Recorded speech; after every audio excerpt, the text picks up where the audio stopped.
4,000. 4,004 gallons per minute. So the pump's actually rated for 6 gallons per minute, but that's the way the system ran. Yeah. That's pretty ridiculous. No, it's heavy duty. That's why I said you don't need to go nuts with it. There's so much water. Yeah, because you also, I don't know what you're pressure washing, but you want to be cautious of paint. Paint, with heat and pressure, you'll start pulling lines off. Really, the key, we went over the maintenance on it, 50 hours, 250. As far as running it, like I said, your main areas, if you're running it cold, keep your throttle down, pop your choke off, fire it up, slide your throttle up, and then take your choke off. Once you have the choke, once you get that initial startup, you don't have to mess with the choke anymore. It's already doing the job, ready to go. Yeah. So the tank should last about an hour. That tank? Yeah. Yeah, so if you're going to be at 4 gallons a minute, yeah, That's an hour. about an hour out of it. Okay. So, and like I said, if you have a water source, never a bad idea, just keep filling that tank as you're going. So sometimes people, Yeah, that makes sense. and that's why we make it with the 2 hose bibs. So now you can put your extension hose on that, and then we have our high pressure on the other. So you can drive around, you don't have to be lugging a hose. Really, the only thing you should be able to bring with you is fuel. But this holds a pretty big fuel tank, so you can pretty much just set this up. I don't know if you have gators. A gator will move this thing around, no problem. If you got your trucks, you can move it around on your truck.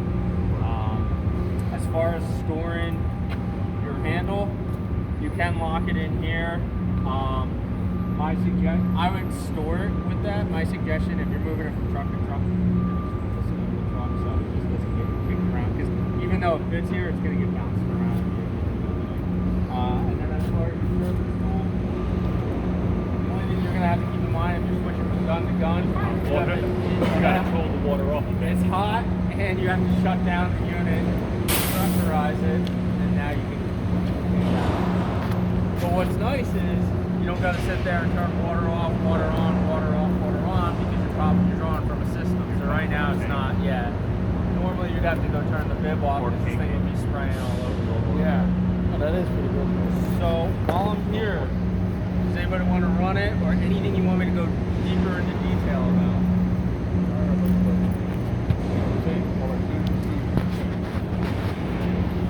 Wow. Water you can get an hour, right? So can we use water more than this time? 100%. So that's what it is. I'm just gonna put this down. So, like I said, if you run your water into this line, right, it's gonna go in. So, like if I plug my little garden hose into this, it will fill this tank. Other people sometimes will just literally open this lid up, and they just throw a hose in there and just keep filling it as you're using it. So it's either way.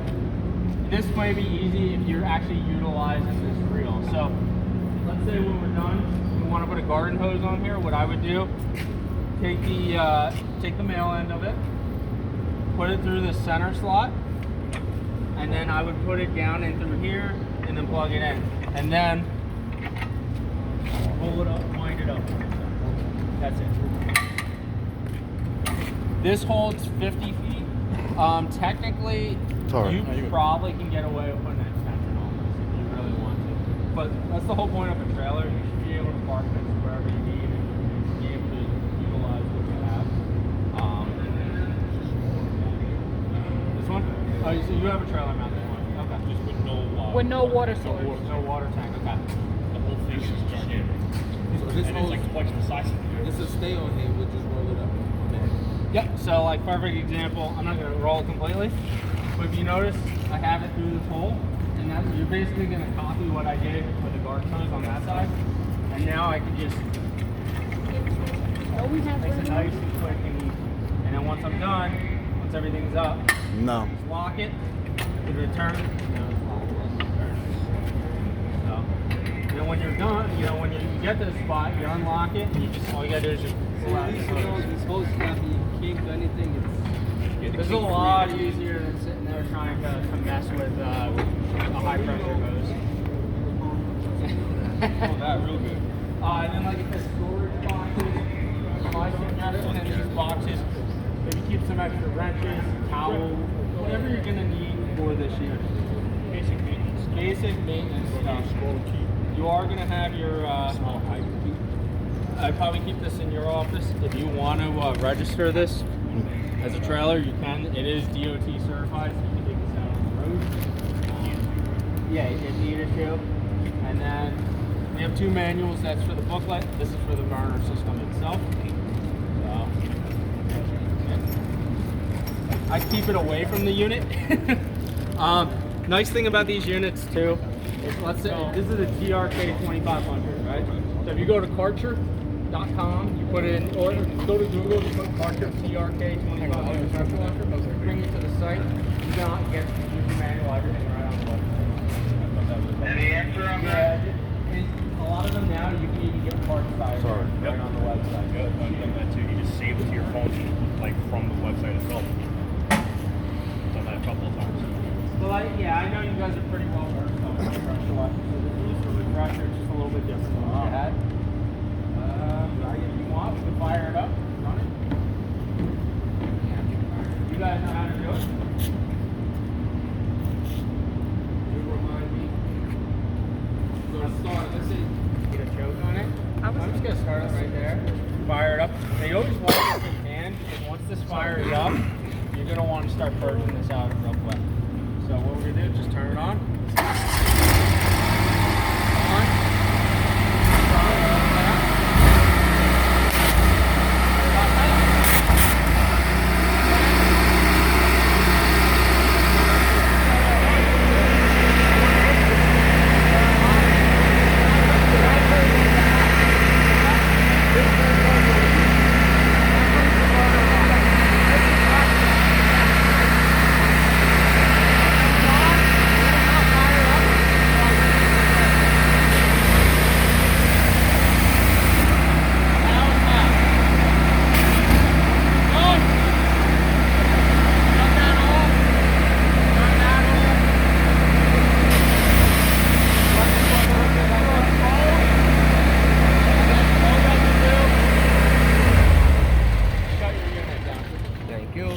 Can you just show me this chemical? Because I missed that part. Yeah. And then as far as this goes, I'll just get this off.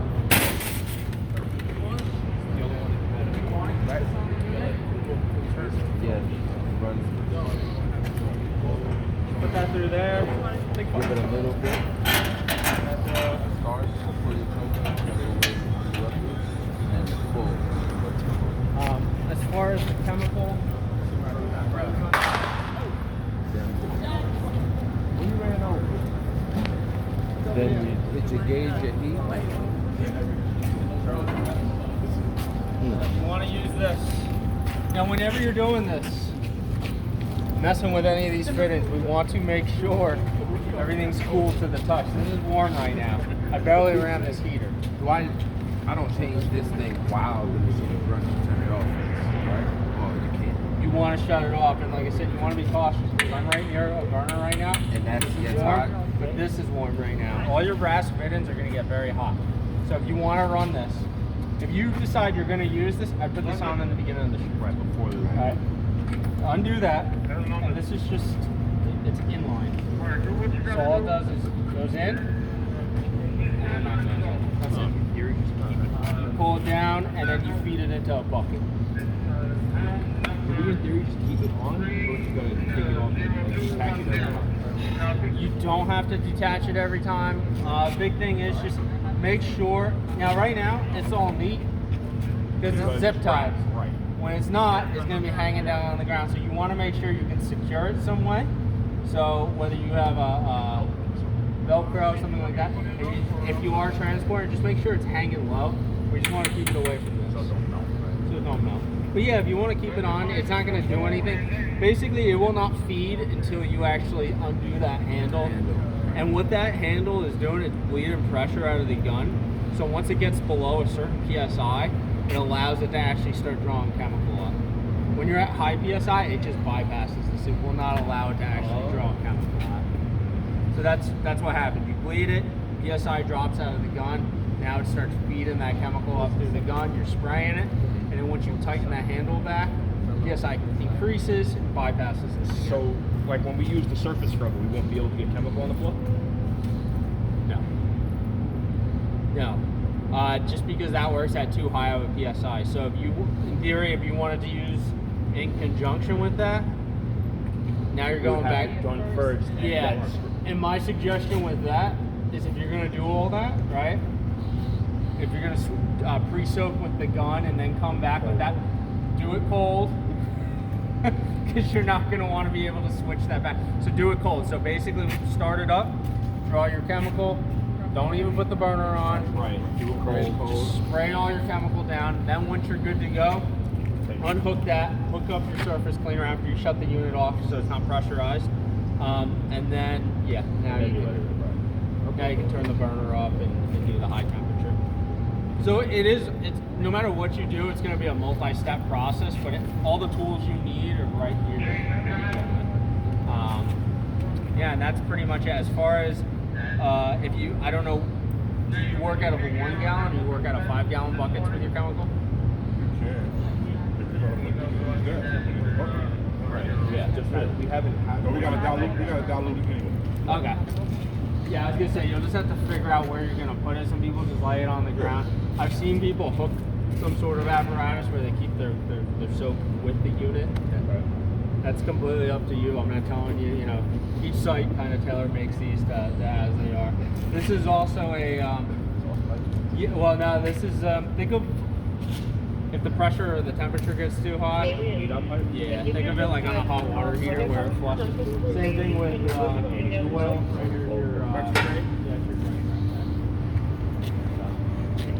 What makes this engine? Vanguard. It's a Princeton Stratton. Yeah. Yeah, because Honda's getting out of the engine business, or the small engine business. Are they really? Yeah. Yeah, they're gonna stop. We used Honda motors for a long time. They're gonna stop doing Honda motors. Really? Yeah. Interesting. So yeah, the smaller series. Question. Yeah. Can chemical go into the tank? No. No No chemical. chemical whatsoever. You only want to. Well, what's gonna happen? You're gonna that is pre-pump. It's pre-burner. Now we're gonna run chemical through a pump into a burner. If you notice, this valve is post-burner. This is the only thing when you pull chemical. The only thing this is going into is this hose and back out going out to your pressure hose. It is literally a last stage. Post-pump, post-burner. You never want to run chemical free anything. If something was to go wrong, what would happen? Have EJ do it for me. I don't know. I've never had that happen. Huh? You spoke to him? I'm gonna assume it's I had told him to go not rest. good at all. Been here since yesterday. Oh, It is. Yeah. At the worst, God knows what chemical it is. I highly doubt it's combustible, but at the least, you coated everything up with it. Could also be acidic and it could rot the, could rot the coils. and Water stuff. only. You heard Sid? What's up? I'm assuming This you. water only sign on this thing. I'm assuming you only use degreaser. Yeah, like the greaser, pretty much. The only other thing, if you're gonna label stuff, It only came with one piece. Can we order another couple of keys? we can get any part for these. Order a couple of one. I'd like one, please. If you want, I'll put a cable on that. Yeah, I'll do that for you later. Oh, that was disappeared real quick. You guys probably have tips. You obviously have. Well, yeah, I get backup tips on it. 4 gallons. Yeah, 4 gallons, 4,000 PSI. I want a couple of these. Tips are Actually, hold on, sorry, my bad.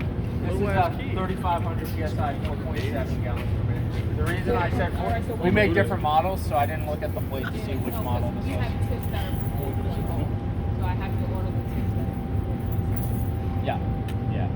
So 4.7. If you ever have an issue or anything like that, you need a service call, you either call me, but I think you guys deal with Karcher service to begin with. So you just give them the serial number plate on that, give them an idea of what it is, they can come out and do any service work.